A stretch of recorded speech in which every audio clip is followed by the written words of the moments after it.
صفحہ نمبر 311 ٹوبہ ٹیک سنگھ کا خلاصہ۔ سردار بشن سنگھ لاہور کے پاگل خانے میں پچھلے 15 سال سے تھا۔ اس عرصے میں وہ ایک لمحے کے لیے نہ سویا اور نہ ہی کبھی لیٹا۔ ہر وقت اس کی زبان پر عجیب و غریب بے معنی الفاظ سننے میں آتے تھے۔ مسلسل کھڑا رہنے کی وجہ سے اس کی پنڈلیاں اور پاؤں سوج گئے تھے، مگر وہ پھر بھی لیٹ کر آرام نہیں کرتا تھا۔ دیگر پاگلوں کے مقابلے میں بشن سنگھ بے ضرر آدمی تھا۔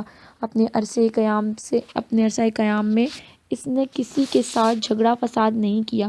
ٹوبہ ٹیک سنگھ میں اس کی بہت سی زمینیں تھیں اور وہ خود آسودہ حال اور اچھا کھاتا پیتا زمیندار تھا، مگر نہ معلوم کس وجہ سے اس کا دماغ خراب ہو گیا اور اس کے لواحقین اسے زنجیروں میں باندھ کر پاگل خانے داخل کر گئے۔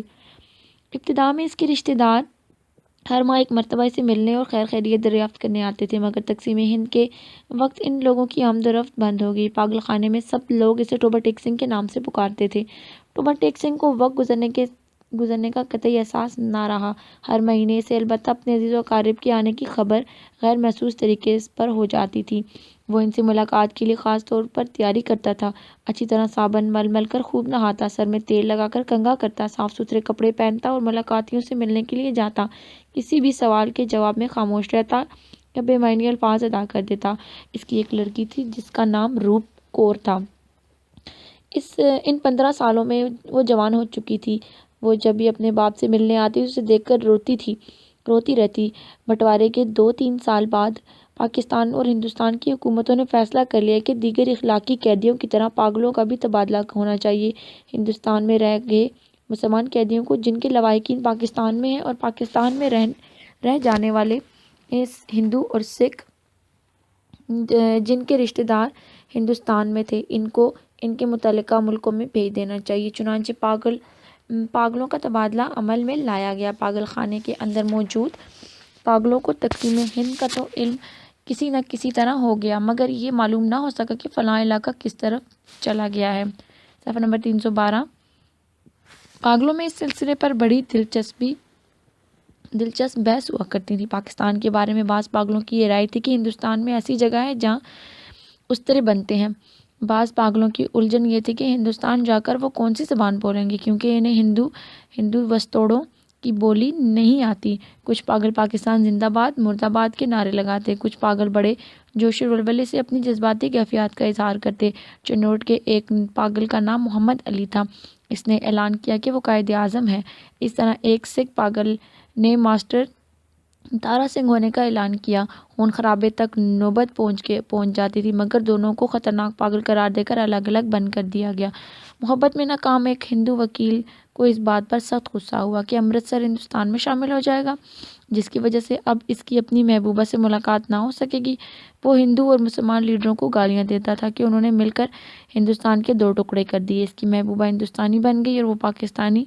تبادلے کے موقع پر دوسرے پاگلوں نے اسے سمجھایا کہ وہ فکر نہ کرے، اسے ہندوستان بھیج دیا جائے گا جہاں اس کی محبوبہ رہتی ہے، مگر وہ لاہور چھوڑنے پر آمادہ نہ تھا، اسی لیے اس کے خیال میں امرتسر میں اس کی وکالت نہ چل سکے گی۔ پاگل خانے کے دوسرے پاگلوں کی طرح سردار بشن سنگھ کو بھی یہ بات سمجھ نہ آتی تھی کہ ٹوبہ ٹیک سنگھ کہاں ہے۔ یہ کسی کو معلوم نہ تھا کہ یہ شہر پاکستان میں ہے یا ہندوستان میں۔ بتانے والوں کو اپنی سمجھ میں یہ بات نہ آتی تھی کہ سیالکوٹ پہلے ہندوستان تھا، اب پاکستان میں ہے۔ کس طرح؟ کیا پتہ کل کو سارا ہندوستان ہی پاکستان بن جائے، یا لاہور جو پاکستان میں کل ہندوستان میں چلا جائے، یا دونوں کسی دن دوسرے ممالک سے غائب ہو جائیں۔ بشن سنگھ کی بڑی خواہش تھی کہ وہ لوگ اسے ملنے کے لیے آتے تھے، وہ آئیں تو ان سب سے پوچھیں کہ ٹوبہ ٹیک سنگھ کہاں ہے، کیونکہ اس کا خیال تھا کہ وہ لوگ شاید وہیں سے آتے ہیں۔ پاگل خانے میں ایک پاگل خود کو خدا کہتا تھا۔ بشن سنگھ نے اسے ایک دن پوچھا کہ ٹوبہ ٹیک سنگھ کہاں ہے، تو اس نے جواب دیا، نہ پاکستان میں نہ ہندوستان میں، کیونکہ اس نے بھی ابھی حکم نہیں دیا۔ بشن سنگھ کی منتوں اور سماجھوں کے باوجود اس خدا نے حکم نہ دیا، کیونکہ وہ بہت مصروف تھا اور دوسرے بے شمار حکم دینے تھے۔ پاگلوں کی عملہ تبادلے سے کچھ دن پہلے ٹوبہ ٹیک سنگھ کے فضل الدین نامی ایک آدمی پاگل خانے میں بشن سنگھ سے ملاقات کرنے آیا۔ اس کی زبانی بہت سی باتیں معلوم ہوئی۔ بشن کے تمام رشتہ دار اور ہندوستان چلے گئے اور خیر و عافیت سے ہیں۔ اس کی بیٹی روپ کو بھی بخیر و خوبی اپنے گھر والوں کے ساتھ ہندوستان پہنچ چکی ہے۔ بشن نے یہ تمام باتیں خاموشی سے سن لی، تو مگر فضل الدین کی زبان سے یہ سن کر کہ ٹوبہ ٹیک سنگھ پاکستان میں ہے، اس نے اپنی زبان میں پاکستان اور ہندوستان دونوں کو گالی دی۔ تبادلہ کرنے والے پاگلوں کو بڑی مشکل سے واگا بارڈر پہنچایا۔ صفحہ نمبر 313۔ پاگلوں کو کنٹرول کرنا وقت طلب کام تھا۔ جب بشنت سنگھ کی باری آئی تو اس نے امیگریشن آفیسر سے پوچھا کہ ٹوبہ ٹیک سنگھ کہاں ہے؟ افسر نے ہنس کر جواب دیا، پاکستان میں۔ اس سے سردار بشنت سنگھ اچھل کر ایک طرف ہو گیا اور واپس اپنے ساتھیوں کے پاس چلا گیا۔ سپاہیوں کی کوشش کے باوجود بھی وہ اپنی جگہ سے نہ ہلا۔ وہ بار بار یہی کہتا تھا کہ ٹوبہ ٹیک سنگھ پاکستان میں ہے۔ رات بھر تبادلے کا کام ہوتا رہا۔ صبح سورج نکلنے سے کچھ دیر پہلے بشنت سنگھ نے ایک زوردار چیخ ماری اور زمین پر گر کر دم توڑ گیا۔ تقسیم کے موضوع پر منٹو نے اسے بڑے واقعے کے مختلف پہلو پر بہت ہی مخصوص انداز میں اظہار کیا ہے۔ انسان انسانیت کا جامہ اتار کر کس طرح حیوانات پر اترتا ہے، یہ بھی منٹو کا ایک موضوع ہے۔ اس افسانے میں منٹو ایک بڑے نازک اور اہم پہلو سامنے رکھتا ہے۔ اپنی جائے پیدائش کے ساتھ ساتھ محبت اور انس اور فطری بات ہے کہ اگر کسی بھی وجہ سے انسان اپنے وطن یا جائے پیدائش کو چھوڑنا پڑے تو وہ الگ دلگداز اور دردناک عمل بن جاتا ہے۔ تقسیم کے بعد دونوں ملکوں سے انسانوں کو ہجرت کرنا پڑی۔ اس کی ہولناکی منٹو نے بڑے مؤثر اور دردناک انداز سے واضح کی ہے۔ صفحہ نمبر 314۔ فنی و فکری جائزہ۔ فنی جائزہ۔ افسانہ ٹوبہ ٹیک سنگھ منٹو کی لازوال فنکاری اور گہرے مشاہدے کا ایک عظیم شاہکار ہے، اور مدتوں گزرنے کے باوجود اس افسانے کی زیبائی اور رعنائی میں کمی نہیں آئی، بلکہ وقت کے ساتھ ساتھ اس کی اہمیت اور بڑھ گئی ہے۔ وحدت تاثر۔ افسانے کا موضوع خواہ کچھ بھی ہو، لیکن اس کا فنی مقصود وحدت تاثر ہے، یعنی اس میں ایک خیال اور ایک کہانی بیان کی جائے۔ اس افسانے کی بھی ایک بھرپور وحدت تاثر پیش کیا گیا ہے، یعنی اس میں ایک کہانی کو آگے بڑھایا گیا۔ وحدت فضا کی تاثر بندی اس افسانے کے لیے بہت ضروری ہوتی ہے۔ آغاز، نقطۂ عروج اور اختتام۔ افسانے کے بارے میں عام طور پر کہا جاتا ہے کہ افسانے کا آغاز چونکا دینے والا ہے اور دلچسپ ہوگا، اس قدر کامیاب ہوگا۔ سعادت حسن منٹو اس فنی نکتے سے بخوبی واقف تھے۔ افسانے کا آغاز کچھ یوں کرتے ہیں کہ بٹوارے کے 2-3 سال بعد پاکستان اور ہندوستان کی حکومتوں کو خیال آیا کہ اخلاقی قیدیوں کی طرح پاگلوں کا بھی تبادلہ کیا جائے، یعنی جو مسلمان پاگل ہیں، یعنی ہندوستان کے پاگلوں میں ہیں، انہیں پاکستان پہنچا دیا جائے، اور جو ہندو اور سکھ پاکستان کے پاگلوں میں ہیں، انہیں ہندوستان کے حوالے کر دیا جائے۔ اس طرح افسانے کا نقطۂ عروج اور اختتام بھی اچھے طریقے کا ہے۔ اس طرح نقطۂ عروج کے ساتھ ساتھ اس کا انجام یا اختتام بھی ہوتا ہے۔ اس طرح کلائمیکس اور خاتمہ بکم افسانوں کا ہوتا ہے۔ منٹو کہانی کے وسط میں مناسب حد تک پھیلا ہے۔ اس افسانے کی فنی خصوصیت میں ایک یہ بھی ہے کہ اس آغاز میں وسط اور انجام کے التزام ملحوظ رکھا ہے۔ صفحہ نمبر 315۔ کردار نگاری۔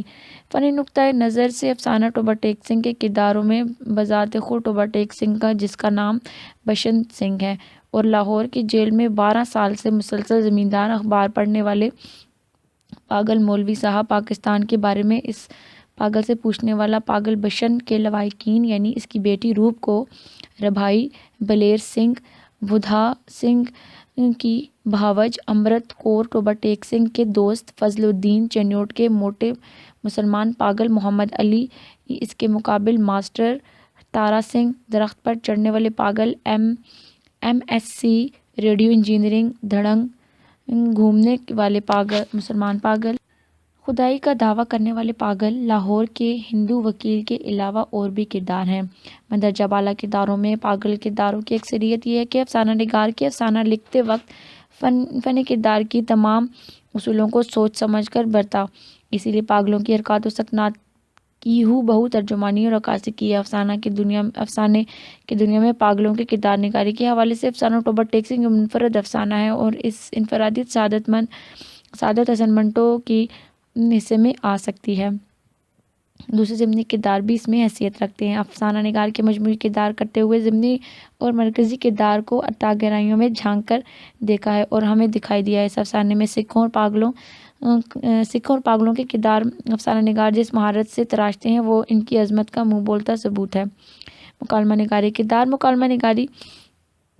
نگاری کے بعد جہاں تک مکالمہ نگاری کا تعلق ہے تو اس میں منٹو حسب معمول فطری مکالمہ نگاری کرتے ہوئے دکھائی دیتے ہیں، گرچہ افسانے کے اکثر حالات و واقعات کی روانی راوی کی زبانی پیش کیے گئے ہیں، لیکن جہاں تک کہیں فطری ضرورت پڑتی ہے تو افسانہ نگار نے پاگل کرداروں کے بڑے دلچسپ سوال جواب کے ذریعے فنی مکالمہ نگاری کو بہترین ثبوت بہم پہنچایا۔ مثال کے طور پر مولوی صاحب، یہ پاکستان کیا ہوتا ہے؟ ہندوستان میں ایک ایسی جگہ جہاں استرے بنتے ہیں۔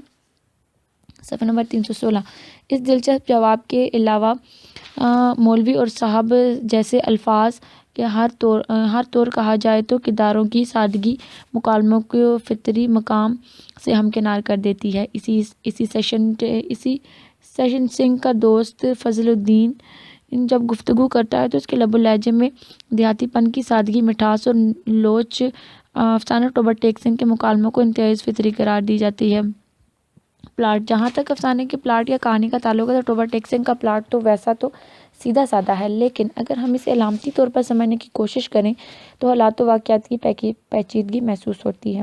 بہرحال حالات و واقعات کی ترتیب ایک خالص تسلسل اور اچانک پن اپنے اندر لیے ہوئے ہوتے ہیں۔ یہی وجہ ہے کہ افسانے کا پلاٹ کسی قسم کی تضاد نہیں کر پاتا۔ اگر کسی ایک واقعے کو بھی پلاٹ سے نکال دیا جائے تو اس کی وحدت پارا پارا ہو جانے کا احتمال ہے۔ اسلوب: فنی لحاظ سے کہانی میں انداز نگارش کا بھی بہت اہم کردار ہے، اسی لیے عبارت آرائی پر کہانی کی دلچسپی اور دلکشی کا دار و مدار ہے۔ جہاں تک ٹوبر ٹیک سنگھ کا تعلق ہے تو افسانے میں بھی منٹو نے سادہ، سلیس اور عام فہم عبارت آرائی سے کام لیتے ہوئے قاری کو ہر طرح سے اکتاہٹ سے محفوظ رکھتے ہوئے دلچسپی اور دلکشی سے ہمکنار کر دکھایا ہے۔ ایک عوامی افسانہ ہے جسے عوامی انداز میں بیان کیا گیا ہے۔ جگہ جگہ طنزیہ مزاحیہ جملے نے افسانے میں لطافت اور دلکشی پیدا کر دی ہے۔ میں اگر ہندوستان میں ہوں تو پاکستان کہاں ہے؟ اور اگر پاکستان میں ہوں تو یہ کیسے ہو سکتا ہے کہ کچھ عرصے پہلے یہیں رہتے ہوئے بھی میں ہندوستان میں تھا؟ سیالکوٹ اب پاکستان میں ہے تو پہلے ہندوستان میں کیوں تھا؟ میں ہندوستان میں رہنا چاہتا ہوں، نہ پاکستان میں اسی درخت پر رہوں گا۔ صفحہ نمبر 313۔ اس طرح عبارت آرائی کی وجہ سے افسانہ ٹوبر ٹیک سنگھ افسانوی دنیا کی بطور فن کا ایک خاص مقام ہے۔ تجسس اور جستجو: فن ضرورت کے تحت حسن منٹو نے اپنے افسانے میں تجسس اور جستجو کا عنصر بھی کوٹ کوٹ کر بھر دیا ہے اور افسانے کو ہر لحاظ سے دلچسپ بنا لیا ہے۔ بذات خود افسانے کی سرخی تجسس اور جستجو تحریک دیتی ہے اور قاری سوچتا ہے کہ اس عنوان کے تحت لکھے گئے افسانے میں کون سے واقعات اور حالات ہوں گے۔ افسانے میں علاقائی انداز بذات خود سرتاپا تجسس ہے اور ہمیں سوچنے پر مجبور کر دیتا ہے۔ اسی مجبوری کو تجسس کی تحریک ملتی ہے۔ چنوٹ کے موٹے مسلمان محمد علی کا محمد علی جناح بن جانا نہ جانے کیا معنی رکھتا ہے، جس سے ہماری تجسس اور جستجو میں اضافہ ہو جاتا ہے۔ فکری جائزہ: فکری طور پر افسانہ ٹوبر ٹیک سنگھ بٹوارے کے متعلق ہے کہ یہ وہی بٹوارا ہے جس کے تحت ہندوستان تقسیم ہو کر دو ممالک بن گئے ہیں، یعنی 1947 میں ہندوستان کے ساتھ پاکستان میں مرز وجود میں آیا۔ ادب پر زندگی کی رونما ہونے والے چھوٹا سا واقعہ بھی گہرے اثرات مرتب کرتا ہے۔ تقسیم ہند ایک چھوٹا سا واقعہ ہرگز نہیں بلکہ تاریخ میں ایک ایسے واقعات بڑے بڑے واقعات یا سانحے سمجھے جاتے ہیں۔ تقسیم میں ہندوستان کے نتیجے میں جہاں دو ملک بن گئے ہیں وہاں ساتھی خونی حادثات اور فسادات نے بھی جنم لے لیا ہے۔ بٹوارے نے ہمارے نثری اور منظوم ادب کو برابر متاثر کیا ہے۔ لو رات پھر آ گئی، آنسو اور ہم جو تاریک راہوں میں مارے گئے جیسی تخلیقات، ان نگفتہ حالات و واقعات کی تلخ آئینہ افسانہ ٹوبر ٹیک سنگھ بھی اسی سلسلے اور دلگزاری کڑی ہے۔ اگرچہ فسادات پر قلم نہیں اٹھایا گیا لیکن تقسیم کی ایک بھرپور جھلک ضرور دکھائی گئی ہے۔ صفحہ نمبر 318۔ تلخ حقائق اور مسائل کی نشاندہی: سعادت حسن منٹو نے اپنے افسانے میں پاکستان کے حوالے سے آئندہ رونما ہونے والی تلخ حقائق اور مسائل کی نشاندہی کی گئی ہے۔ مثال کے طور پر لاہور جیل میں 20 سال سے مسلسل زمیندار اخبار پڑھنے والے مولوی صاحب سے پاکستان کے بارے میں دوسرا پاگل پوچھتا ہے تو مولوی صاحب جواب دیتے ہیں کہ ہندوستان میں ایک ایسی جگہ ہے جہاں استرے بنتے ہیں۔ اس مقام پر افسانہ نگار دور اندیشی اور فکر گہرائی سے کام لیتے ہوئے پاکستانیوں کے مستقبل کی نشاندہی کرتے ہیں اور آج تلخ حقیقت ثابت ہو چکی ہے کہ واقعی پاکستان میں استروں اور کینچیوں کے علاوہ کچھ اور نہیں۔ یہ استرے اور کینچیاں ہمارے حکمران پاکستان میں اپنے استعمال کی خاطر بناتے ہیں۔ ان تیز دھاروں کے انتظاروں سے حکمران عوام کے گلے کاٹتے ہوئے ان کی چمڑی بھی ادھیڑ کر فروخت کرنے کے لیے دریغ نہیں کرتے۔ ان کی بھیانک حالات کی نشاندہی افسانہ نگار نے سب سے پہلے کر دی ہے، جو آج ہر بار ثابت ہو رہے ہیں۔ ہر قوم میں ایسا ہوتا ہے کہ ہر کوئی نہ کوئی اپنے آپ کو دوسروں سے بڑا سمجھتا ہے۔ چنوٹ کا محمد علی نفسیات کے ماتحت محمد علی جناح بن بیٹھتا ہے۔ اس طرح اس کے مقابلے میں ایک سے ایک پاگل ماسٹر تارا سنگھ ہونے کا اعلان کرتا ہے۔ حکام دونوں کو الگ الگ کوٹھڑوں میں بند کر دیتے ہیں۔ اگر غور کیا جائے تو الگ الگ کوٹھڑے ہندوستان اور پاکستان ہیں، اور علامتی طور پر ایک ہندو اور سکھ اور دوسرے مسلمان کے اسیر ہیں، جو 14 اگست اور 15 اگست 1947 کے بعد صحیح معنوں میں آزاد نہ ہوئے۔ بے شک آج یہ بات محسوس کی جاتی ہے، لیکن انگریز یہاں بیٹھ کر نفس نفیس حکومت کرتا ہے اور اپنے یورپ اور امریکہ کی کٹ پتلیوں کی طرح ہمارے حکمران کو نچا رہا ہے۔ رشوت۔ افسانہ نگاروں نے پاکستان میں رشوت ستائی کی نشاندہی کی ہے، پاکستان بننے کے آغاز ہی میں کر دی ہے۔ جیسا کہ باغیوں کے ساتھ جیل میں کچھ ایسے لوگ بھی ہیں جنہوں نے قتل کیے ہیں، مگر ان کے لواحقین ان کو پھانسی سے بچانے کی خاطر حکام کو کچھ دے کر ملا کر پاگلوں کے ساتھ جیل میں بند کروا دیتے ہیں۔ صفحہ نمبر 319۔ اس مقام پر سعادت حسن منٹو نے پاکستانی معاشرے اور رشوت ستانی کی عکاسی کی ہے، جس کا بھوت آج بھی ہماری قوم پر سوار ہے، اور یہ ایک تلخ حقیقت ہے۔ غرور۔ ہمارے ہاں جس کے پاس تھوڑا سا اختیار آ جاتا ہے وہ اپنے آپ کو خدا سمجھنے لگتا ہے۔ ایسے چھوٹے موٹے خداؤں کی تعداد لاتعداد ہے، جو انتہا ظالم بے حس ہے۔ افسانے کا ایک کردار جدائی کا دعویٰ کرتا ہے۔ منٹو نے اسی ذہنیت اور کیفیت کی ایک جھلک دکھائی ہے۔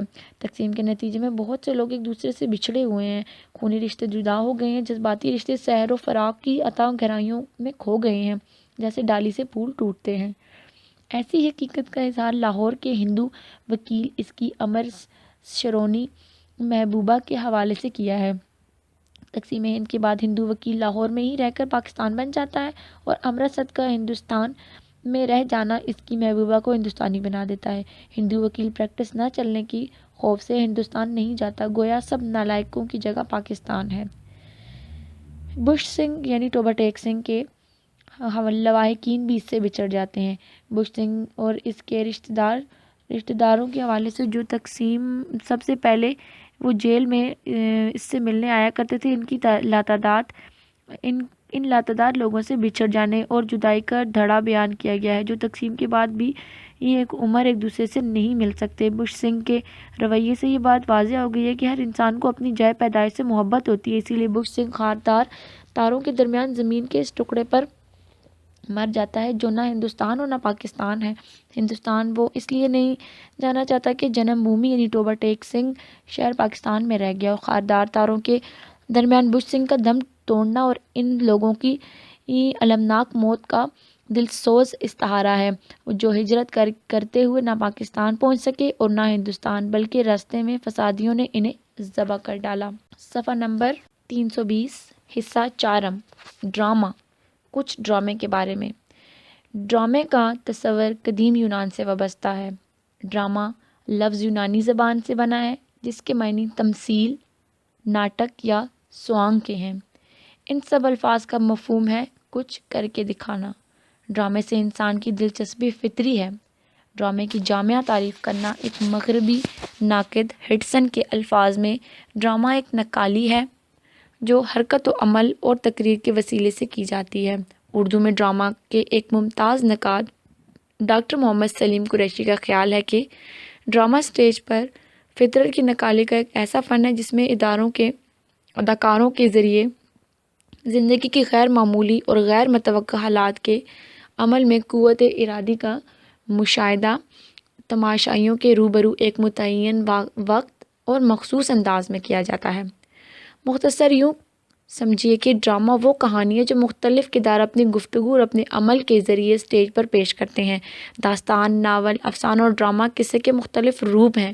بحیثیت قصہ ان چاروں میں کوئی فرق نہیں، البتہ اول ذکر 3 اصناف اور ڈرامے میں اتنا فرق ضرور ہے کہ اول ذکر اصناف میں کہانیاں بیان مصنف کی زبانی ہوتا ہے، جبکہ ڈرامے میں کہانی کا بیان ڈرامے کے کردار اپنے عمل اور باتوں کے ذریعے کرتے ہیں۔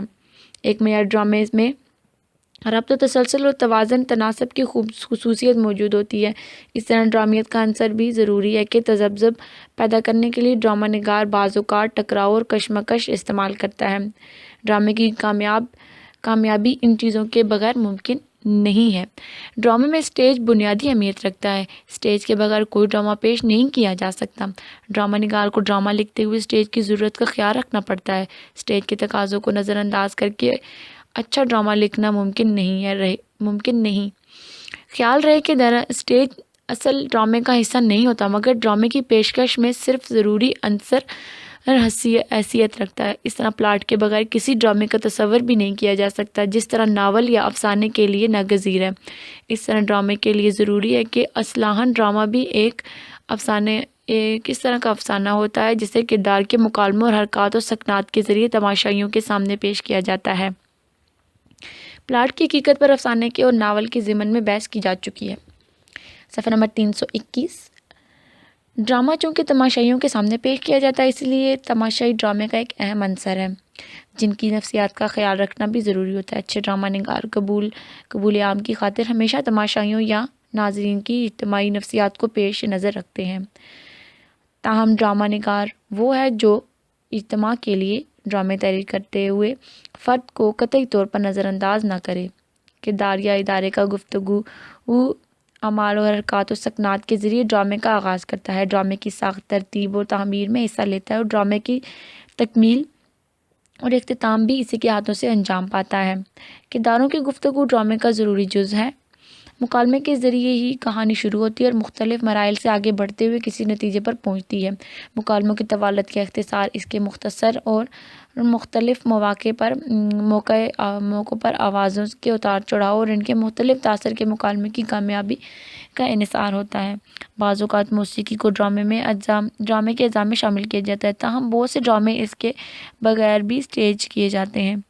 ڈرامے کی اہم قسمیں: المیہ، وہ ڈرامہ جن کے انجام المناک ہوں۔ بعض اوقات انجام سے قطع نظر المیہ کا مجموعی تاثر اور ہمدردی اور دہشت کا ہوتا ہے، جس سے دردمندی اور رحم کے جذبات بھی ابھرتے ہیں۔ تربیہ، وہ ڈرامہ جن کا انجام پرمسرت ہوتا ہے۔ تربیہ میں ہنسی مذاق، مسخرے پن اور ادنیٰ درجے کے کے جذبات پائے جاتے ہیں۔ سوانگ ایک مختصر مزاحیہ تمثیل ہوتی ہے جس میں ادنیٰ مذاق، مبالغہ آرائی، بدلہ سنجی، ظرافت اور اظہار ہوتا ہے۔ اس میں کردار، پلاٹ اور وضاحت کا امکان نہیں ہوتا۔ تمسخر انگیز واقعات کثرت سے شامل کیے جاتے ہیں۔ صفحہ نمبر 322۔ میلو ڈرامہ۔ میلو ڈرامہ ایک یونانی لفظ سے مشتق ہے جس کے معنی گیت کے ہیں، چنانچہ میلو ڈرامہ میں گیتوں کی کثرت ہوتی ہے، جذبات نویسی پر زور دیا جاتا ہے اور ظاہری شان و شوکت کو اہم سمجھا جاتا ہے۔ ڈریم کا مفہوم وسیع ہے۔ اس میں تہذیب و تمدن اور معاشرت کے متعلق زندگی کے مختلف الانواع مسائل پیش کیے جاتے ہیں۔ ایک اچھا ڈرامہ نگار ڈریم میں آفاقی تاثر پیش کرتا ہے۔ آغا حشر کے ڈرامے ترکی حور، دل کی پیاس، عورت کا پیار اور آنکھ کا نشہ وغیرہ اس نوع کے ڈراموں میں شامل کیے جاتے ہیں۔ ملحوظ ڈرامہ، بعض اوقات کسی ڈرامے میں ہر نوع کے ڈراموں کی خصوصیات اس طرح ملی جلی ہوتی ہے کہ انہیں الگ نہیں کیا جا سکتا۔ ایسے ڈرامے میں ہر نوعیت کے تاثر ہوتے ہیں کہ اسے مخلوط ڈرامہ کہا گیا ہے۔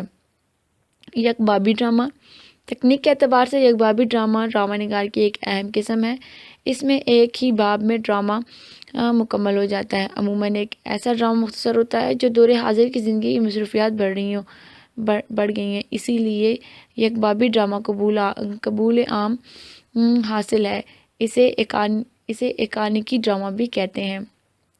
نشری ڈرامہ وہ ہے جو ریڈیو سے نشر ہوتا ہے اور کانوں سے سنا جاتا ہے۔ ایسا ڈرامہ لکھنے کا خیال رکھنا پڑتا ہے کہ ڈرامے میں صرف ان واقعات کو لیا جائے جو آواز کے ذریعے پیش کیے جا سکے۔ نشری ڈرامے کی پیشکش میں کامیابی کا انحصار پروڈیوس کی صلاحیت پر ہوتا ہے، اسے ریڈائی ڈرامہ بھی کہتے ہیں۔ ڈرامے کی اقسام کے سلسلے میں یہ واضح کر دینا ہے کہ اثرات کے اعتبار سے ڈرامے کی بنیادی اقسام ہیں، ایک المیہ اور دوسرا تربیہ۔ باقی اقسام کو ضمنی قسمیں سمجھنا چاہیے۔ عزیز طلبہ، یہ آڈیو ریکارڈنگ آپ کے لیے ہیومینیٹیرین ڈیولپمنٹ آرگنائزیشن ایبٹ آباد کے زیر اہتمام کی گئی۔ ہیومینیٹیرین ڈیولپمنٹ آرگنائزیشن ایبٹ آباد 2011 سے اپنی مدد آپ کے تحت صحت، تعلیم اور معاشی خود مختاری کے شعبوں میں بہتری کے لیے کوشاں ہے۔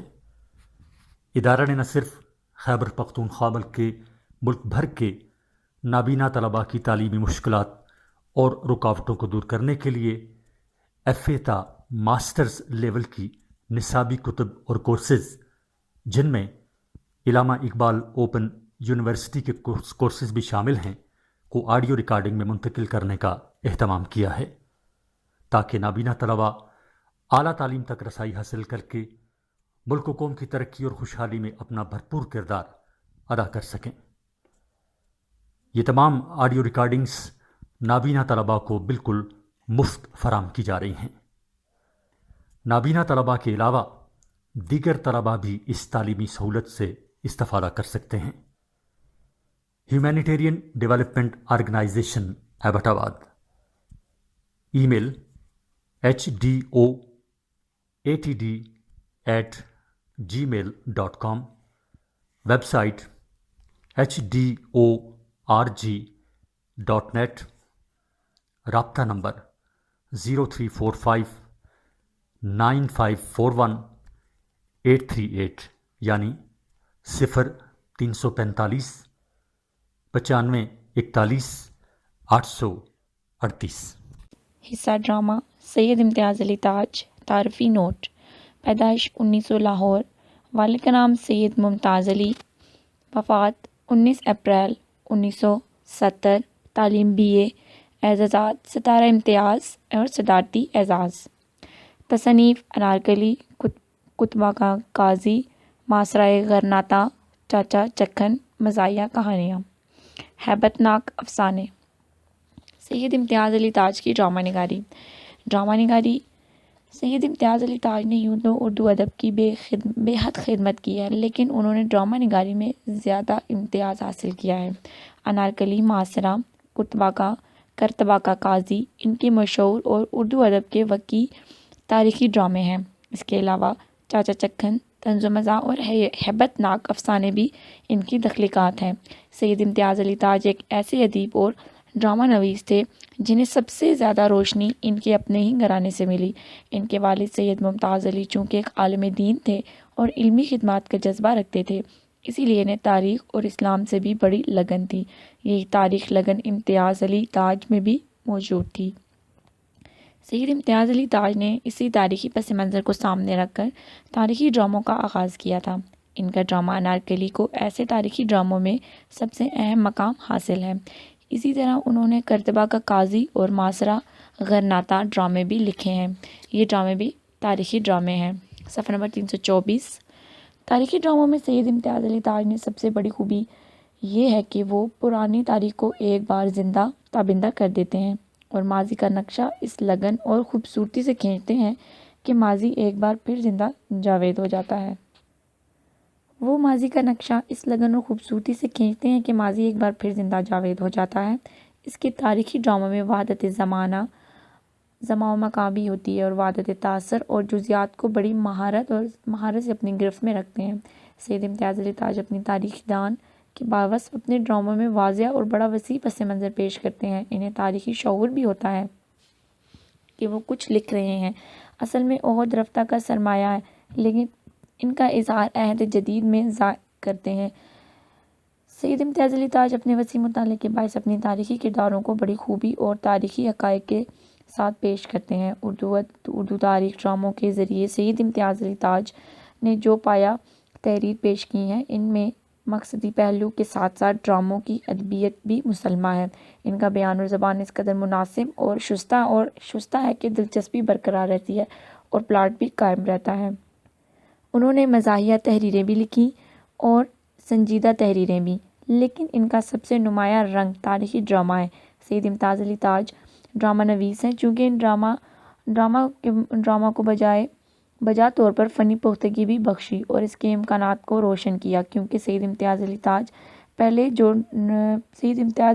سے پہلے جو ڈرامے لکھے جاتے تھے، انہیں زیادہ سے زیادہ عوامی اور بھڑکیلے بنانے کے لیے کئی طرح کے ہیلے حربے استعمال کرنے پڑتے تھے، حتیٰ کہ لسانی اور ادبی ضروریات کو بھی سامنے رکھا جاتا تھا۔ لیکن سید امتیاز علی تاج نے اردو ڈرامہ کو اس سطح تک پہنچایا کہ متانت اور سنجیدگی سے ہمکنار ہونے کے ساتھ ایک ادب پارے کی حیثیت بھی اختیار کر گیا۔ سید امتیاز علی تاج نے اسٹیج ڈراموں کے علاوہ متعدد ریڈیائی ڈرامے بھی تحریر کیے ہیں۔ ان کے ریڈیائی ڈرامے ہلکے پھلکے اور کس قدر زیادہ شگفتہ دکھائی دیتے ہیں۔ ایسے ریڈیائی ڈرامے سماجی موضوعات کا احاطہ کرتے ہوئے ملتے ہیں۔ سید امتیاز علی تاج نے چونکہ اپنے اکثر ڈرامے اسٹیج اور سماعت کو پیش نظر رکھ کے تحریر کیے ہیں، اسی لیے انہوں نے زبان میں صوتی آہنگ کے ساتھ ساتھ بیان کی روانی اور زبان کی سلاست کو ملحوظ خاطر رکھا ہے۔ صفحہ نمبر 325۔ وہ اپنے اسلوب بیان میں زبردستی، بھاری بھرکم الفاظ، لمبی تراکیب اور ثقیل محاورات استعمال نہیں کرتے۔ وہ ہر ڈرامے میں صوتی آہنگ پر بھی بھرپور زور دیتے ہیں اور اردو کے نہایت سادہ اور رواں بلکہ عام فہم محاورات کو بروئے کار لاتے ہیں۔ محاورات بھی روانی ہی میں خود بخود آتے ہیں۔ وہ بناوٹ اور تزنا سے پاک لکھتے ہیں۔ سید امتیاز علی تاج اپنے ڈرامے کے کرداروں کو ان کے پورے پس منظر، ان کے جذبات اور احساسات اور ان کی ضروریات احتیاجات کے ساتھ پیش کرنے میں بڑی مہارت رکھتے ہیں۔ انہیں اپنے کرداروں کی جذباتی کیفیات کا بھی بخوبی علم اور اندازہ ہوتا ہے۔ وہ ہر کردار کو اس کے اپنے کرداروں کی جذباتی کیفیات کا بخوبی علم اور اندازہ ہوتا ہے۔ وہ ہر کردار کو اپنے دائرہ کار کے اندر رکھتے ہیں۔ یہ انسانی کردار ہیں اور ان کی خواہشات اور امنگیں بھی انسانی ہی ہیں۔ دوسری جانب ان کے مزاحیہ کردار بھی اپنے پس منظر اور حالات و واقعات میں پوری خوبیوں، خامیوں اور خوش ادائیوں کے ساتھ سامنے آتے ہیں۔ مزاحیہ کرداروں کی جو خوبیاں ہوتی ہیں، وہ جن طریقوں سے مزاح پیدا کر سکتے ہیں، ان سے دریغ نہیں کرتے۔ ان کا ایک کردار چاچا چکن اپنی حماقتوں، بدحواسیوں اور مضحکہ خیز حرکتوں اور باتوں سے ہر گام پر مزاح پیدا کرتا ہے۔ وہ اپنے مزاحیہ کرداروں کے مزاح کو بلند آہنگ قہقہوں سے ہمکنار کرتے ہیں۔ وہ درجہ بدرجہ اور مرحلہ در مرحلہ اپنے مزاح کی سطح بلند کرتے چلے جاتے ہیں۔ ان کے کئی کردار خود کلامیوں سے بھی مکالمات میں حسن توانائی پیدا کرتے ہیں۔ ان کی مزاحیت چاچا چکن کی خود کلامیاں بھی شگفتہ اور لطافت و ظرافت بھری فضائیں پیدا کرتی ہیں۔ سید امتیاز علی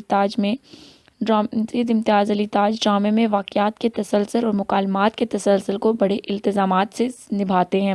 ان کے مکالمات کی یہ خوبی ہے کہ وہ بات سے بات چلاتے ہیں اور ایک کڑی سے دوسری کڑی واقعات کی بھی مسلسل جوڑتے چلے جاتے ہیں، جس طرح واقعات کو ایک تسلسل اور ترازو میں تول کے رکھتے ہیں۔ صفحہ نمبر 326۔ اس طرح مکالمات میں تسلسل برقرار رکھتے ہیں۔ وہ مکالمات میں طویل اور لمبے تھکا دینے والے جملوں سے پرہیز کرتے ہیں اور چھوٹے چھوٹے جملوں کی بدولت بات چیت کا سا انداز پیدا کرتے ہیں۔ ڈرامہ انارکلی کا خلاصہ۔ امتیاز علی تاج کا یہ ڈرامہ مغل شہنشاہ اکبر اعظم کے بیٹے شہزادہ سلیم اور شاہی محل کی ایک کنیز انارکلی کی داستان محبت ہے۔ ڈرامے کے آغاز ہی میں ہمیں معلوم ہو جاتا ہے کہ شہزادہ سلیم ایک کنیز نادرہ بیگم، جسے اکبر نے انارکلی کا خطاب دے رکھا ہے، کی محبت میں مبتلا ہو جاتا ہے۔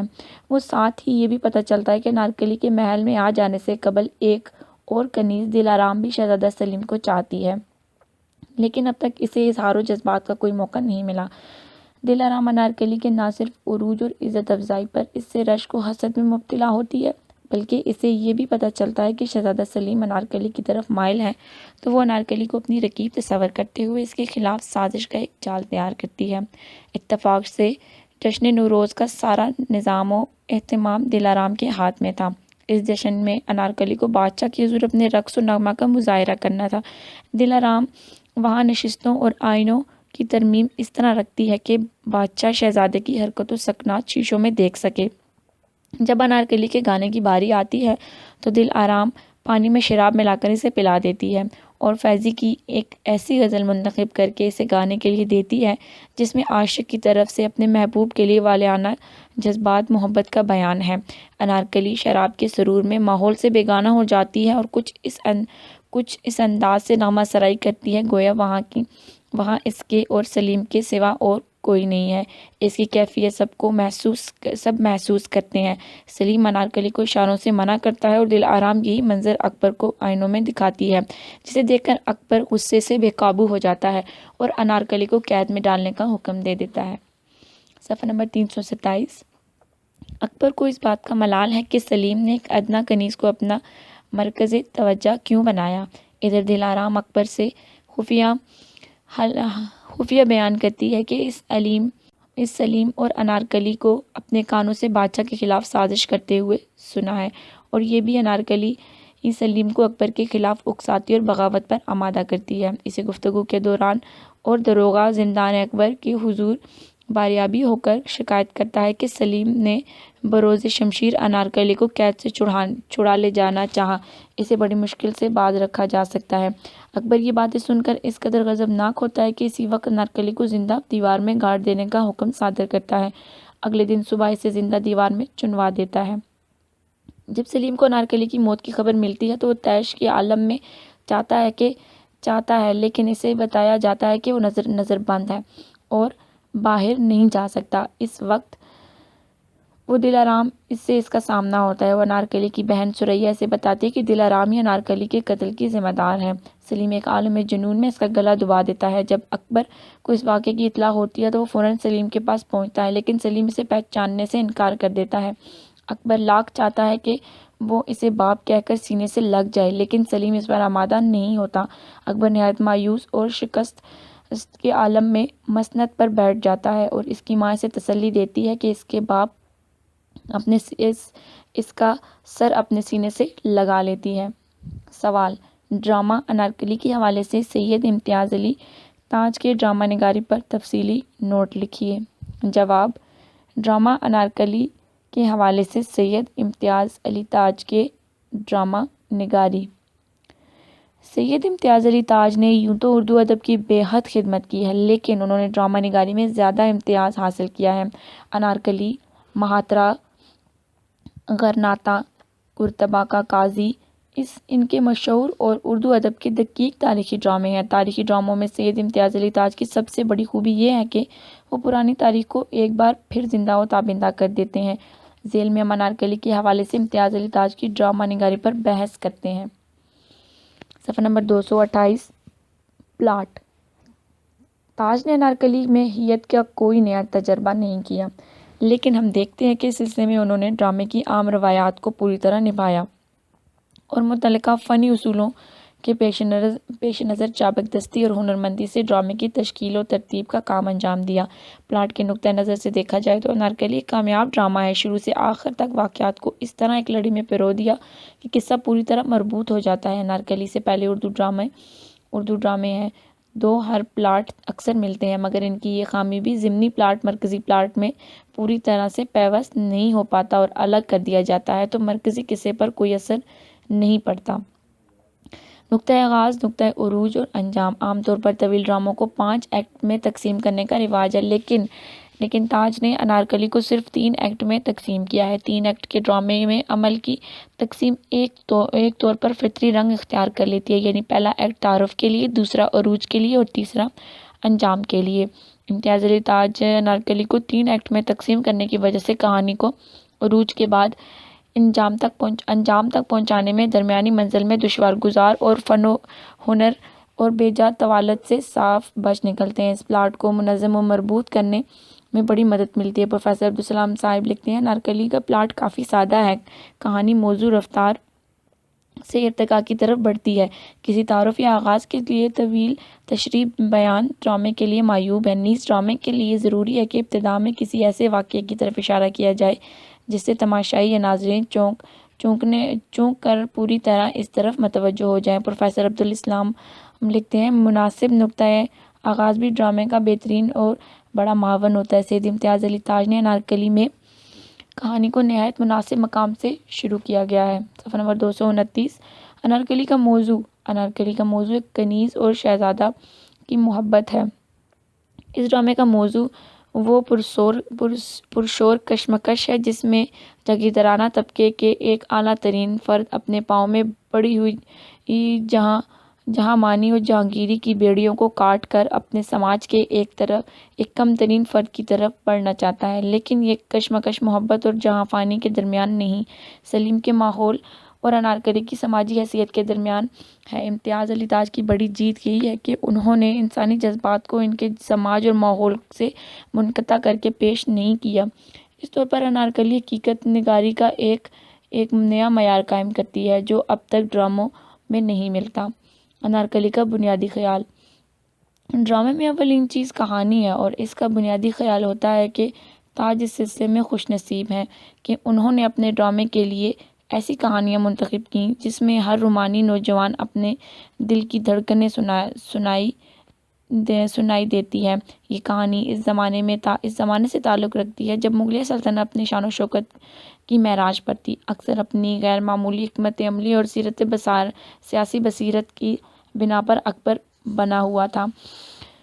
اعظم بنا ہوا تھا، مگر یہ کہانی اس کی زندگی کی صرف ایک رخ کو پیش کرتی ہے۔ اکبر بڑے بڑے خواب دیکھتا ہے، اسے سلیم سے بے پناہ محبت ہے، اس سے مصلحتیں محبت سے بھی زیادہ عزیز ہیں۔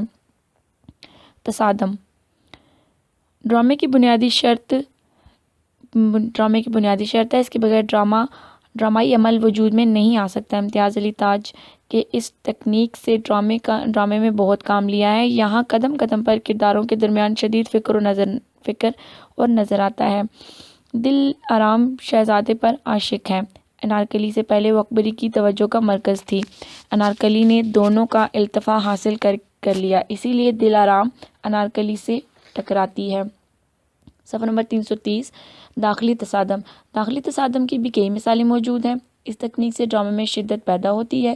شہزادہ سلیم ذہنی کشمکش میں مبتلا ہے، محبت اس کے دل کو اپنی طرف کھینچتی ہے، باپ سے امور و سلطنت کی طرف لے جاتا ہے، اور اس کہانی میں محبت اور سلطنت کا تصادم بھی پیش کیا گیا ہے۔ ایک طرف محبت شدید اور جذباتی قسم کی، دوسری اکبر اعظم کی بے پناہ قوت، اس کا ضدی مزاج، دونوں میں مفاہمت کا سوال پیدا نہیں ہوتا، لہذا شدید تصادم ناگزیر تھا۔ 3 وحدتیں۔ وحدت زبان، وحدت مکان اور وحدت تاثر ڈرامے کی فنی خصوصیات ہیں۔ یہ بھی کسی ڈرامے کے پلاٹ کو مستحکم کرنے میں مددگار ہوتی ہیں۔ ایکٹ اور مناظر کی تقسیم پر ڈرامہ نگاری کی خاص توجہ ہے، جس کی وجہ سے حسن اور تناسب پیدا ہو گیا ہے۔ وحدت مکان۔ پورے ڈرامے میں کل 13 مناظر ہیں۔ 4 سلیم کے ایوان کے ہیں، ایک ایوان کے اندر کا اور دوسرا دیوان کے باہر، اور 7 قلعے کے مختلف حصوں کے۔ مطلب یہ کہ تمام منظر شاہی قلعے کے اندر کے ہیں۔ اس طرح ڈرامے کی وحدت مکان یعنی انجام مقام پائی جاتی ہے۔ یہ ڈرامہ وحدت زمانی کی شرط بھی پوری کرتا ہے۔ شروع سے آخر تک 24 گھنٹے سے زیادہ عرصہ ہے۔ بیچ بیچ میں مناسب وقفہ دیے گئے ہیں، اور پورے عمل کو پیش کرنے کے لیے جتنا وقت درکار تھا وہی دکھایا گیا۔ وحدت تاثر۔ ڈرامے میں واقعات کی بھرمار نہیں، عمل سے زیادہ ذہنی کشمکش دکھائی دیتی ہے۔ اس سے وحدت عمل کی شرط بھی پوری ہو جاتی ہے۔ ارسطو نے ان تینوں وحدتوں کو ڈرامے کی کامیابی کے لیے ضروری بتایا ہے، لیکن ان کی پابندی دشوار ہے اور کم ڈراموں میں کی جا سکتی ہے۔ صفحہ نمبر 331۔ علامت۔ علامت ادب میں وہ عام کر دی جاتی ہے جو عموماً لمبی چوڑی عبارتیں بھی نہیں کر پاتی۔ اس سے معنویت پیدا ہوتی ہے اور تاثر میں گہرائی کی جاتی ہے۔ تاج نے اس تکنیک سے خوب کام لیا ہے اور علامتوں کے سہارے کرداروں کی ذہنی کیفیت کو بڑی کامیابی کے ساتھ اجاگر کر لیا ہے۔ مثلاً شطرنج شہزادوں اور بادشاہوں کا پسندیدہ کھیل رہا۔ محل میں جشن کے موقع پر اکبر اور سلیم کے درمیان شطرنج کی بازی علامت نگاری کی بہترین مثال ہے۔ اس کھیل کے پردے میں ڈرامہ نگار کا اشارہ عشق و محبت کے اس کھیل کی طرف ہے جو محل میں جاری ہے۔ کردار نگاری۔ انارکلی کے کرداروں میں ایسے اوصاف پائے جاتے ہیں جو اپنی خصوصیات کی بنا پر فن کے پیمانے پر بدرجہ تم پورے اترتے ہیں۔ مثال کے طور پر اکبر، سلیم اور انارکلی اس ڈرامے کے کلید کردار ہیں۔ دل آرام کا کردار بھی اہم ہے۔ علاوہ ازیں ثریا، انارکلی کی بوڑھی ماں، بختیار وغیرہ ایسے ضمنی کردار ہیں جو تذبذب اور تجسس اور کشمکش کو آگے بڑھانے میں مددگار ثابت ہوتے ہیں۔ مصنف کا یہ کمال ہے کہ اس نے ان ضمنی کرداروں میں اپنے زور قلم کے بل بوتے پر ڈرامہ انارکلی کو شاندار بنا کر پیش کیا ہے۔ تاج نے اپنے کردار کی سیرت اور صورت کی تصویر کشی کرتے ہوئے ایسا زور قلم اور ادبی شکوہ دکھایا ہے کہ اسٹیج پر ایسے کرداروں کا دکھانا ناممکن اور محال ہو گیا ہے۔ صفحہ نمبر 332۔ انارکلی کا تعارف یوں کراتے ہیں۔ چمپئی رنگ میں اگر سرخی کی ہلکی سی خفیف سی جھلک نہ ہو تو شاید بیمار سمجھی جائے۔ خد و خال شاعروں کے معیار حسن سے بے مختلف اس کا چہرہ دیکھ کر ہر تخلیل پسند کو پھولوں کا خیال ضرور آتا ہے۔ کردار نگاری کے اعتبار سے ڈرامہ نگار نے ایسے ادبی اور فنی لوازمات کا خیال رکھا ہے کہ کسی کردار کے قول و فعل میں تصادم کا کھٹکا بھی محسوس نہیں ہوتا۔ یہی وجہ ہے کہ انارکلی میں کردار نگاری اوج ثریا کو چھوڑی ہے۔ مکالمہ نگاری: جہاں تک انارکلی کے مکالموں کا تعلق ہے تو بہت بڑے جاندار اور پروکار ہیں۔ اس ڈرامے کا کردار موقع محل کے مطابق گفتگو کرتا ہے۔ یہی وجہ ہے کہ انارکلی کے مکالمے کسی موقع پر بھی نہ تو ڈھیلے اور سست اور نہ ہی اپنی حیثیت سے محروم ہوتے ہیں، بلکہ ڈرامائی کیفیت سے ہلچل اور تجسس پیدا کرتے ہیں۔ اس سلسلے میں چستی مکالمہ، نزاکت الفاظ اور حسن و بیاں اپنی مثال آپ ہے۔ چنانچہ پروفیسر محمد سید انارکلی کے مکالموں کے بارے میں کہتے ہیں: الفاظ میں شاعری ہے مگر تک بندی نہیں، حرکات میں زندگی ہے مگر حقیقت میں غرض، جو لفظ ہے دل نشیں اور جو حرکت ہے دلکش ہے۔ مکالمہ نگاری کے سلسلے میں مصنف نے کرداروں کی نفسیات اور ان کی ذہنی سطح کا بطور خاص خیال رکھا ہے۔ وہ چھوٹے چھوٹے جملوں کی بدولت بات چیت کا سا انداز پیدا کر لیتے ہیں۔ مثلاً ثریا ظالم اکبر کے دروغ گو بیٹے تجھے رستہ نہیں ملتا، میری جیتی جاگتی بہن کے گرد دیوار چن ڈالی اور ناشاد زندہ گاڑ دی گئی۔ منظر نگاری: تاج ہر منظر کو ایسی تصویر کشی کرتے ہوئے دکھائی دیتے ہیں کہ انارکلی کی عبارت فن اور خیال کا ایک بے مثال مرکب بن گئی ہے۔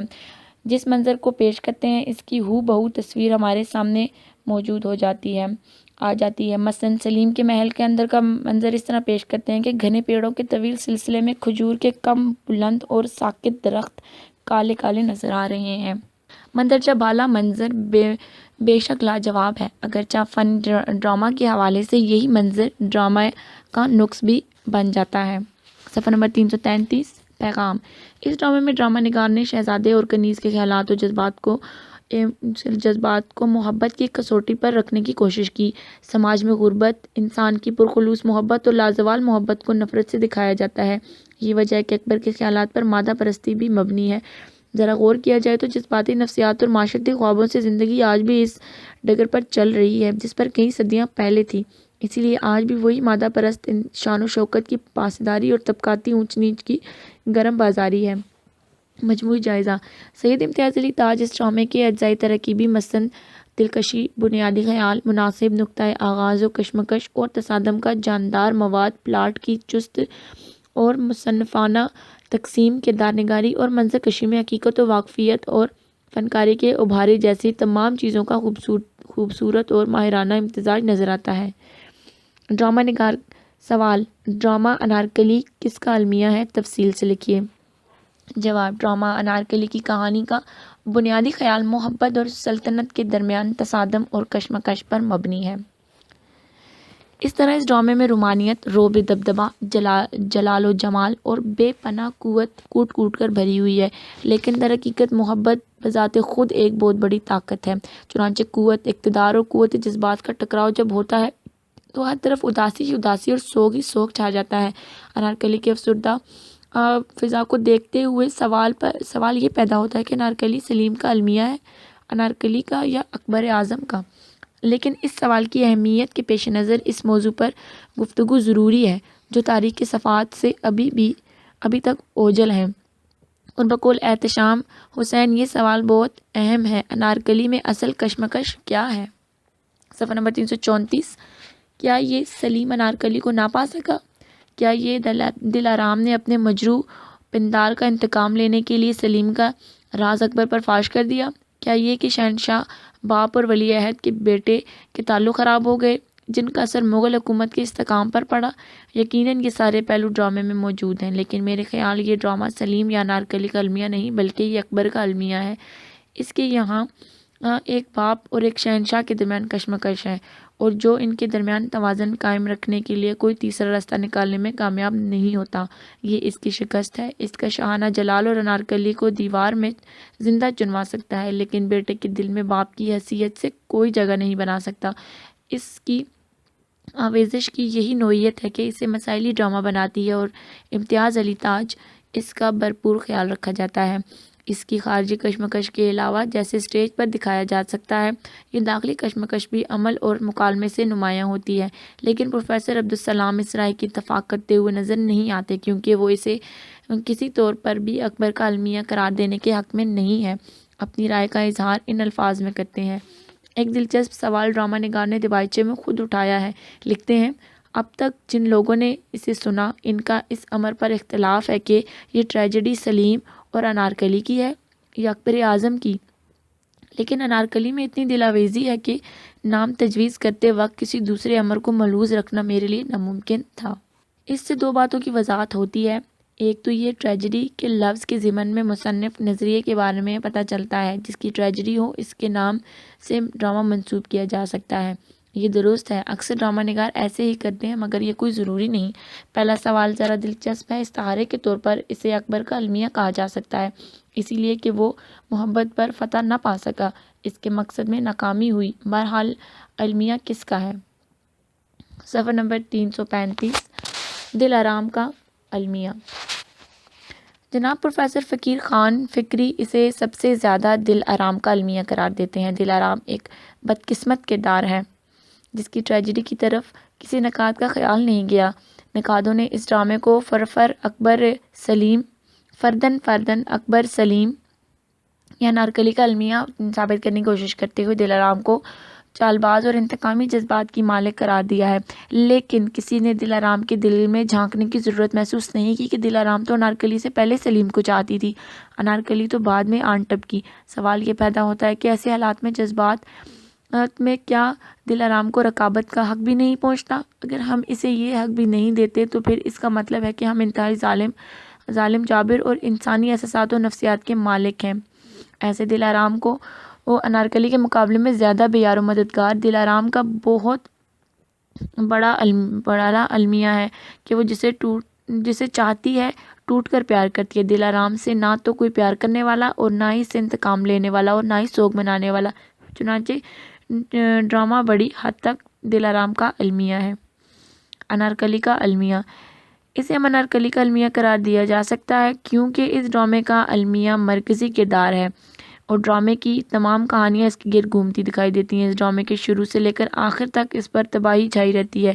پہلے شہزادہ سلیم نے اسے اپنے حال محبت میں گرفتار کر لیا اور بعد میں جب وہ اپنی محبت کی خاطر سب کچھ سہنے پر رضامند ہو گئی تو اسے زندہ دیوار میں چنوا دیا گیا۔ سلیم کا المیہ، میرے خیال میں ڈرامہ انارکلی سب سے زیادہ سلیم کا المیہ ہے، جس کی کئی وجوہات ہیں۔ سب سے بڑی وجہ یہ ہے کہ ٹریجڈی زندہ لوگوں کی ہوتی ہے اور نہ کہ مردہ لوگوں کی، لہٰذا اسے ہم سلیم کا المیہ کہہ سکتے ہیں کیونکہ انارکلی تو مر گئی لیکن ایک باوفا عاشق کی طرح ساری زندگی شہزادہ سلیم ان کی موت کے خیال میں رہا اور وہ زندگی بھر اس کی یادوں کے دریا میں غوطہ زن رہا۔ سلیم کے المیہ کی دوسری وجہ یہ ہے کہ انارکلی کی موت کے انتقام میں وہ دل آرام کا گلا گھونٹ دیتا ہے۔ صفحہ نمبر 336، اس کا ضمیر ساری زندگی اسے اپنے مغل پر ملامت کرتا ہے، وہ یہی پچھتاوا اس کی زندگی کا بہت بڑا المیہ ہے۔ تیسری بڑی وجہ یہ کہ سلیم جیسا شہزادہ اس کے باپ کی سلطنت میں سورج غروب نہیں ہونے دیتا، اس قدر بے بس اور لاچار ہے کہ محبت کو حاصل نہیں کر سکتا۔ اس کی زندگی کا سب سے بڑا المیہ یہ ہے کہ وہ تمام چیزوں کے ہونے کے باوجود اپنے عشق کو تکمیل ذات تک پہنچانے میں قطعی ناکام رہا۔ اکبر کا المیہ، مندرجہ بالا بحث سے یہ بات ثابت ہوتی ہے کہ انارکلی دراصل شہزادہ سلیم کا المیہ ہے۔ اکبر کا المیہ، انارکلی کا مطالعہ کرتے ہوئے ہم پر واضح ہوتا ہے کہ انارکلی نہ تو سلیم کا المیہ ہے اور نہ ہی دل آرام کا، بلکہ یہ اکبر کا المیہ ہے، کیونکہ عشق و محبت کی کہانیاں تو جنم لیتی ہی رہتی ہیں۔ اگر عاشق و معشوق کا ملاپ ہو گیا تو کامیڈی اور اگر نہ ہوا تو ٹریجڈی، لیکن اس طرح کی کامیڈی اور ٹریجڈی صرف دو ذاتوں سے تعلق رکھتی ہیں، یعنی اس کہانی کی ملاست اور ایک تیسرا فریق بھی ہے اور وہ یہ ہے اکبر اعظم، جس پر ٹریجڈی کو المیہ بنانے کی تمام ذمہ داری ہے، لہٰذا ہم اسے اکبر کا المیہ ہی کہیں گے۔ انارکلی بلا شبہ جلال الدین محمد اکبر کا المیہ ہے۔ شہزادہ سلیم اور انارکلی کے عشق کی ناکامی، ان دونوں المیہ اپنی جگہ حقیقی اہمیت رکھتا ہو۔ اس ڈرامے کے المیہ کا حسن اکبر کے کردار میں ہی جلوہ گر ہوتا ہے۔ ارسطو کو بوتیکا اور نئی جمالیات کی روشنی میں المیہ کردار کی جو خصوصیات نظر آتی ہیں ان پر ایک نظر ڈالیے تو اکبر کے لیے اسے اور اس المناک کردار کو سمجھنے میں زیادہ آسانی ہوگی۔ المیہ کردار میں ایک یا ایک سے زیادہ جذباتی کمزوریاں ہوتی ہیں۔ وہ اپنے اصول کو عزیز رکھتا ہے، اس جذبیات پر اس کے پختہ اصولوں اور ارادوں کا پردہ پڑا ہوا ہوتا ہے۔ اس کے عمل اور رد عمل سے اس کی جذباتی کیفیتوں کی تیز لہریں سامنے آ جاتی ہیں۔ المیہ کردار اپنی جذباتی اور نفسیاتی کمزوریوں کو پہچان نہیں پاتا۔ جس جذبات جان اور نفسیاتی کمزوری سے اس کا خارجی یا باطنی زوال ہوتا ہے وہ انہیں اپنی شان اور شخصیت کا جوہر سمجھتا ہے۔ داخلی طور پر اسے اپنی ذات پر زیادہ اعتماد اور بھروسہ ہوتا ہے اور وہ اس کی اعتماد کی شکست سے المیہ پیدا ہوتا ہے۔ صفحہ نمبر 337 المیہ کا کردار۔ ان باتوں سے پیش نظر اکبر کے کردار پر نظر ڈالتے تو محسوس ہوتا ہے کہ اس ڈرامے کا سب سے بڑا المیہ کردار ہے۔ اکبر کی جذباتی اور نفسیاتی کمزوریاں بہت واضح ہیں۔ وہ ایک شہنشاہ ہے تو ایک باپ بھی ہے۔ اسے اپنے اصول عزیز تر ہیں۔ اس کی جذبیت پر اس کے اصول اور پختہ ارادوں پر پردہ چاہے جتنی دیر تک جذباتوں کیفیتوں کی تیز لہریں سامنے آ جاتی ہیں۔ اس کا المیہ یہ بھی ہے کہ وہ اپنی جذباتی اور نفسیاتی کمزوریوں کو نہیں پہچانتا۔ یہ بھی واقعہ ہے کہ جس جذبات اور ہیجان اور نفسیاتی کمزوری میں اس کا خارجی یا داخلی زوال ہوتا ہے وہ انہیں اپنی شان اور شخصیت کا جوہر سمجھتا ہے۔ ذہنوں اور لمحوں کے تصادم میں اس کردار سے وہی ہمدردی ہو جاتی ہے جو کسی بھی المیہ کردار سے ہوتی ہے۔ اسی لیے ہم کہہ سکتے ہیں کہ یہ اکبر کا المیہ ہے۔ سوال: ڈرامہ انارکلی کو مدنظر رکھتے ہوئے سید امتیاز علی تاج کی کردار نگاری پر نوٹ لکھیں۔ کردار نگاری: انارکلی کے کرداروں میں ایسے اوصاف پائے جاتے ہیں جو اپنی خصوصیات کی بنا پر فن کے پیمانے پر بدرجہ اتم پورے اترتے ہیں۔ مثال کے طور پر اکبر، سلیم اور انارکلی اس ڈرامے کے کلید کردار ہیں۔ دل آرام کا کردار بھی اہم ہے۔ علاوہ ازیں ثریا، مہارانی بختیار، داروغہ زندان، سیاست، مروارید اور انارکلی کی بوڑھی ماں ایسے ضمنی کردار ہیں جو تذبذب، تجسس اور کشمکش کو آگے بڑھانے میں مددگار ثابت ہوتے ہیں۔ مصنف کا کمال یہ ہے کہ اس نے ان ضمنی اور چھوٹے کرداروں کو بھی اپنے زور قلم کے بلبوتے پر انارکلی کی شاندار کردار پیش کیا ہے۔ تاج نے اپنے کرداروں کی سیرت اور صورت کی تصویر کشی کرتے وقت ایسا زور و قلم اور ادبی شکوہ دکھایا ہے کہ سٹیج پر ایسے کرداروں کا دیکھنا ناممکن محال ہو گیا ہے۔ مثال کے طور پر کردار کے نمایاں انارکلی کا تعارف وہ اس الفاظ میں کرتے ہیں۔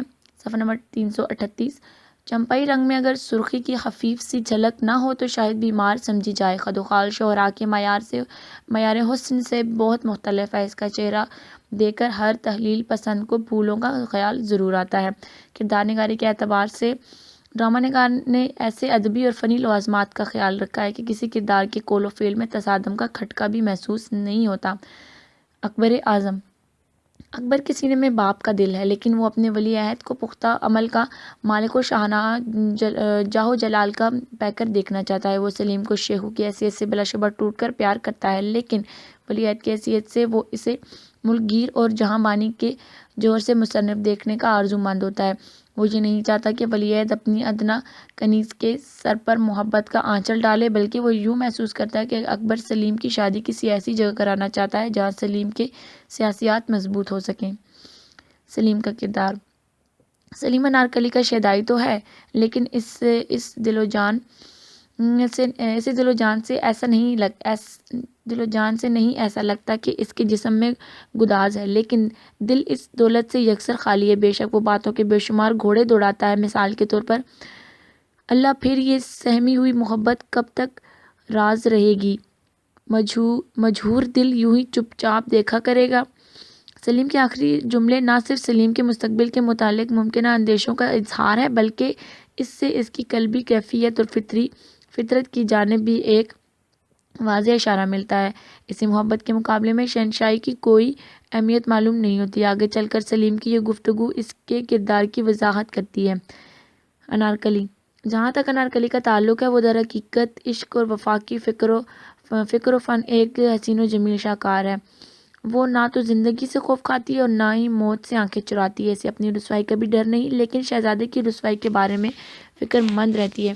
وہ اکبر کے رعب میں آخر سلیم کی بے وفائی کے شکوک و شبہات کا بھی شاہکار نظر آتی ہے۔ اس کے جذبے کے آخر موت بھی سر جھکا دیتی ہے تو اکبر اسے دیوار میں چنوا دیتا ہے۔ اس طرح یہ لافانی کردار تاریخی عالم میں زندہ جاوید بن جاتا ہے اور اس کے بعد لوگ انارکلی کے نام کو بطور ایک استعارہ محبت لیتے ہیں اور ان کی وفا کی مثالیں بھی زبان زدعام ہو جاتی ہے۔ دلارام دلارام شہزادہ سلیم کی پہلی منظور نظر اور محل سرا کی خاص کنیز ہے، لیکن سلیم سے انارکلی کے تعلقات قائم ہونے کے بعد آتش رقابت سے بری طرح جل رہی ہے۔ وہ شہزادے پر آنچ نہیں آنے دیتی مگر انارکلی کو بہر صورت تباہ کرنے پر ادھار کھائے بیٹھی ہے۔ اس کے کردار اور جذبات اور رقابت کو ظاہر کرنے کے لیے تاج نہ صرف ایک جملے سے کام لیا ہے۔ اس وقت دلارام جشن نوروز کے لیے زبردستی تیاری کر رہی ہے اور سازشوں کے جال پھیلانے سے ہمتن مصروف ہے۔ کیا ایک واقف حال کنیز اس سے پوچھتی ہے، پھر آخر کیا کرو گی؟ دلارام جواب دیتی ہے، ناگن کی دم پر کوئی پاؤں رکھ لے تو وہ کیا کرتی ہے؟ دلارام نے کردار کو اس ڈرامے میں کلیدی حیثیت حاصل ہے اور اس کے کردار میں سب سے زیادہ جان نظر آتی ہے اور یہ پورا ڈرامہ اسی کردار کے ذریعے آگے بڑھتا دکھائی دیتا ہے۔ امتیاز علی تاج نے اپنے اس ڈرامے میں اس کے کردار کو بہت مہارت سے پیش کیا گیا۔ چاہے اس ڈرامے میں انارکلی، سلیم، اکبر اعظم اور دلارام بڑے اہم کردار ہیں، مگر ان کرداروں کے علاوہ کچھ ذیلی کردار بھی ہیں جو دیکھنے میں تو چھوٹے چھوٹے نظر آتے ہیں مگر اپنی جگہ نہایت اہم ہیں۔ ان کرداروں میں سریا، بختیار، رانی اور داروغہ زنداں قابل ذکر ہیں۔ ستارہ، عنبر اور زعفران و کافور وغیرہ بھی فراموش نہیں کیے جا سکتے۔ علاوہ ازیں کچھ دوسرے کردار بھی ہیں جو کہ کنیز و خواجہ سراؤں اور انارکلی کی ماں پر مشتمل ہیں، لیکن یہ کردار قصے اور روابط تسلسل پیدا کرنے کے لیے ہیں جو کہیں کہیں سنجیدگی کے بوجھل احساس کو کم کرنے میں بڑی مدد دیتے ہیں اور قصے کو آگے بڑھاتے ہیں، لہٰذا ان کی اہمیت اور افادیت کو بھی کسی طور پر نظر انداز نہیں کیا جا سکتا۔